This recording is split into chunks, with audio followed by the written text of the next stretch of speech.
पहला खबर, बिहार के पटना में आज एक बड़ी प्रशासनिक बैठक हुई जिसमें मुख्यमंत्री ने राज्य में चल रहे विकास कार्यों की समीक्षा की। उन्होंने सभी अधिकारियों को तय समय सीमा के भीतर बुनियादी ढांचा परियोजनाओं को पूरा करने के सख्त निर्देश दिए हैं। दूसरा खबर, उत्तर प्रदेश के लखनऊ में एक्सप्रेसवे नेटवर्क को मजबूत करने के लिए एक नई योजना को मंजूरी दी गई है। इस परियोजना से ग्रामीण इलाकों को सीधे बड़े शहरों से जोड़ा जाएगा, जिससे व्यापार और यातायात में काफी सुधार होने की उम्मीद है। तीसरा खबर, पश्चिम बंगाल के कोलकाता में आज सुबह से ही भारी बारिश के कारण कई निचले इलाकों में जलजमाव की स्थिति बन गई है। मौसम विभाग ने अगले 24 घंटों के लिए अलर्ट जारी करते हुए लोगों को सुरक्षित स्थानों पर रहने की सलाह दी है। चौथा खबर, बिहार के कटिहार जिले में स्थानीय प्रशासन ने युवाओं के लिए एक विशेष रोजगार मेले का आयोजन किया। इस मेले में कई बड़ी कंपनियों ने हिस्सा लिया और सैकड़ों योग्य उम्मीदवारों को मौके पर ही नौकरी के नियुक्ति पत्र सौंपे गए।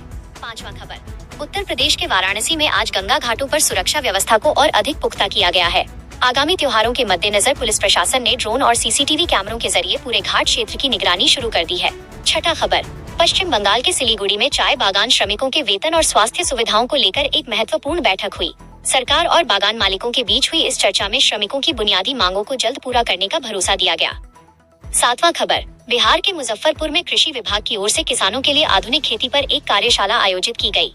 इसमें वैज्ञानिकों ने किसानों को कम पानी में अधिक पैदावार देने वाली नई फसलों की तकनीकों के बारे में विस्तार से जानकारी दी। आठवां खबर, उत्तर प्रदेश के कानपुर में औद्योगिक प्रदूषण को नियंत्रित करने के लिए प्रशासन ने सख्त कदम उठाए हैं। मानकों का उल्लंघन करने वाली 3 फैक्ट्रियों को तुरंत प्रभाव से सील कर दिया गया है और उन पर भारी जुर्माना भी लगाया गया है। नौवां खबर, पश्चिम बंगाल के हावड़ा में रेलवे स्टेशन पर यात्री सुविधाओं को बढ़ाने के लिए नए स्वचालित सीढ़ियों और लिफ्ट का उद्घाटन किया गया। इससे बुजुर्गों और दिव्यांग यात्रियों को आने जाने में काफी सहूलियत होगी और भीड़ का प्रबंधन बेहतर होगा। 10वां खबर, बिहार के गया में अंतर्राष्ट्रीय पर्यटन को बढ़ावा देने के लिए एक नए सांस्कृतिक केंद्र की रूपरेखा तैयार की गई है। इस केंद्र के बनने से देश विदेश से आने वाले पर्यटकों को बिहार की समृद्ध विरासत को करीब से जानने का मौका मिलेगा। 11वां खबर, उत्तर प्रदेश के गोरखपुर में नए एम्स अस्पताल के विस्तार कार्य का निरीक्षण किया गया। स्वास्थ्य मंत्री ने कहा कि अस्पताल में बिस्तरों की संख्या बढ़ाई जाएगी ताकि आसपास के जिलों के मरीजों को भी बेहतर इलाज मिल सके। 12वां खबर, पश्चिम बंगाल के आसनसोल में कोयला खदान सुरक्षा को लेकर एक उच्च स्तरीय समीक्षा बैठक की गई। बैठक में खदानों के भीतर काम करने वाले मजदूरों की सुरक्षा के लिए नए सुरक्षा उपकरणों के इस्तेमाल को अनिवार्य करने का फैसला लिया गया। 13वां खबर, बिहार के भागलपुर में सिल्क उद्योग को पुनर्जीवित करने के लिए सरकार ने बुनकरों को आर्थिक सहायता देने की घोषणा की है। इस पैकेज के जरिए स्थानीय कारीगरों को आधुनिक करघे और सस्ते लोन आसानी से उपलब्ध कराए जाएंगे।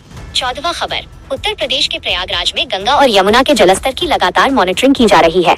सिंचाई विभाग ने बाढ़ संभावित क्षेत्रों में तटबंधों को मजबूत करने का काम शुरू कर दिया है ताकि किसी भी आपात स्थिति से निपटा जा सके। 15वां खबर, पश्चिम बंगाल के दार्जिलिंग में पर्यटन सीजन की शुरुआत के साथ ही सैलानियों की भारी भीड़ उमड़ पड़ी है। स्थानीय प्रशासन ने यातायात व्यवस्था को सुचारू बनाए रखने के लिए कई मार्गों पर वाहनों के रूट में बदलाव किया है।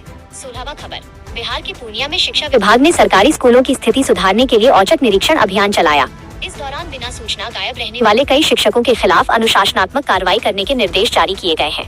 17वां खबर, उत्तर प्रदेश के नोएडा में सॉफ्टवेयर और टेक कंपनियों के लिए एक नए IT पार्क का भूमि पूजन किया गया। इस परियोजना के शुरू होने से क्षेत्र के हजारों IT प्रोफेशनल्स के लिए रोजगार के नए अवसर पैदा होने की उम्मीद है। 18वां खबर, पश्चिम बंगाल के मालदा में आम उत्पादकों के लिए एक विशेष प्रशिक्षण शिविर लगाया गया। इसमें बागवानी विशेषज्ञों ने किसानों को फलों को कीड़ों से बचाने और उनकी बेहतर पैकेजिंग करने के आधुनिक तौर तरीके सिखाए। 19वां खबर, बिहार के दरभंगा में एक नए बाईपास सड़क के निर्माण को मंजूरी मिल गई है। इस नई सड़क के बन जाने से शहर के मुख्य बाजारों में लगने वाले भारी ट्रैफिक जाम से आम जनता को हमेशा के लिए राहत मिल जाएगी। 20वां खबर, उत्तर प्रदेश के मेरठ में खेल सामग्री उद्योग को बढ़ावा देने के लिए नई सब्सिडी योजना लागू की गई है। इसके तहत स्थानीय खेल निर्माताओं को आधुनिक मशीनें खरीदने के लिए सरकार की तरफ से वित्तीय मदद दी जाएगी।